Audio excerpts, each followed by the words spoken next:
मुंदलसर गाँव चाषी आत्महत्या घटना परिवार लोकंकु भेटिले राज्य बीजेपी कृषक मोर्चा सभापति। राज्य बीजेपी कृषक मोर्चा सभापति महेश्वर साहू पाटनागढ़ ब्लॉक अंतर्गत मुंदलसर गाँव संतोष जेना निज चाष जमी विष पी आत्महत्या घटना खबर पाई आज उक्त गाँव को गस्तरे आसी मृतकों परिवार को साक्षात करथिले और दल पक्षरु समवेदना जणाइबा सह आर्थिक सहायता राशि प्रदान करथिले। राज्य सरकार मृत चाषी परिवार को तुरंत क्षतिपूरण देबाकू दाबी करछंती। सरकारक अपारगता जोगु बलांगीर जिलार अनेक चाषी विष पी आत्महत्या करथिबा नै जिला प्रशासन अवहेला और राज्य सरकार अपारगता कारणरू एपरि घटना घटुथिबा नै बीजेपी दल बसिछि। एही अवसर बलांगीर जिला कृषक मोर्चा सभापति माधव साई सह कलाहांडी जिला सभापति केशरी दुर्गा सह नव दंता सुधीर मुंडक सह 16 जणिया टीम उपस्थित थिले। चाषी आत्महत्या अभियोग घटना को 3 दिन बीती जाइतिले मध्य स्थानीय विधायक शासक दल रे थाई मध्य मृतक परिवार को भेटी न आसिबारु कड़ा निंदा करथिले। सरकार केवल चाषीर उन्नति करुथिबा कहि बाहा नेउथिबा बेले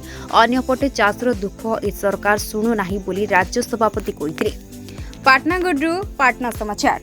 मुदलसर गाँव संतोष कुमार जेना चाषी तार अनावृष्टि कारणरू एवं कीटनाशक खाई तार फसल नष्ट होगा कारणरू ऋण सुझा चिंतार एवं परिवार किभली भाव में प्रतिपोषण करिवो से चिंतार निजर मानसिक भारसाम्य हरैकी गत 14 तारिख दिन से निज क्षेत्र विष खाई आत्महत्या कर खबर पाई आम आज घटनास्थल को बीजेपी प्रतिनिधि दल आसीलु देखलु। ए घटना अति सांघातिक।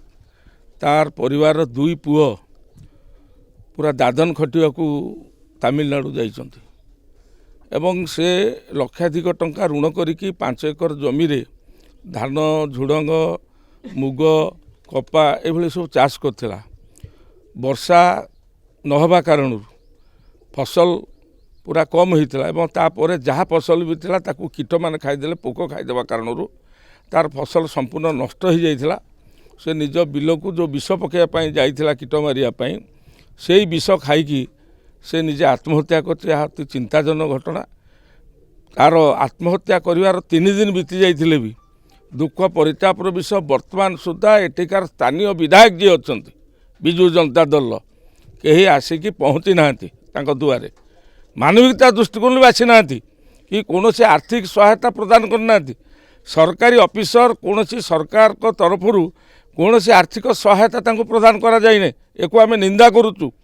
आमे दाबी करुचु जे राज्य सरकार एवं जिला प्रशासन तुरंत तांको परिवार को से जो आत्महत्या करचंती 20 लाख टंका तांको आर्थिक सहायता प्रदान करंतु एवं जिला प्रशासन रेडक्रॉस पार्टी शुद्धिक्रिया करने 50,000 टंका प्रदान करंतु।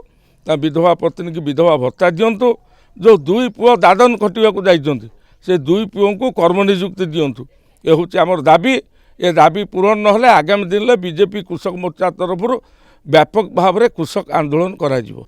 देखंतु बलांगीर जिलार ये गोटे मास भितर 4 जण चाषी आत्महत्या कले बलांगीर जिले में। याठू बड़ी दुखद घटना किसी थाई न पारे। राज्य में जो विजु जनता दल सरकार अच्छी ये सरकार होची चाषी विरोधी सरकार, चाषी हत्याकारी सरकार। आज चाषी तार फसलर उपयुक्त मूल्य पाऊनी। आज धान रे बलांगीर जिले में व्यापक भाव में मिलर मानकर दादागिरी चलती, कटनी छटनी चलती। चाषी आज तार जमी को आज खेत को पानी नहीं।